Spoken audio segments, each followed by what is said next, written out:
आज एक shocking news आ रही है जो है पुणे से कि एक जो लड़की है वो उसने अपने हस्बैंड होने वाले हस्बैंड को मंगेतर को केवल इसने मार दिया कि उसका कोई बॉयफ्रेंड था और उसको उससे प्यार था।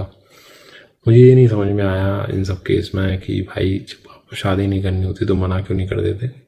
हालांकि इस में सेम जिस तरीके से पिछले साल सोनम रघुवंशी ने किया था वैसी घटना है। बस इसमें हुआ ये कि पत्नी या किलो फ्योम से लेके गई वहाँ पे किले पे, और लोहगढ़ किला था शायद, पुणे से कुछ किलोमीटर दूर था, और वहाँ से धक्का दे के मार डाला। अब मेरे को ये भी कह सकता है कि भाई हाँ पैसे की कोई बात होगी, पैसे वाले से लड़की प्यार करती तो भाई 17 करोड़ की शादी हो रही थी और इसके बावजूद भी उसको ऐसा बंदा पसंद आया कि ये सब घटना घटित हुई।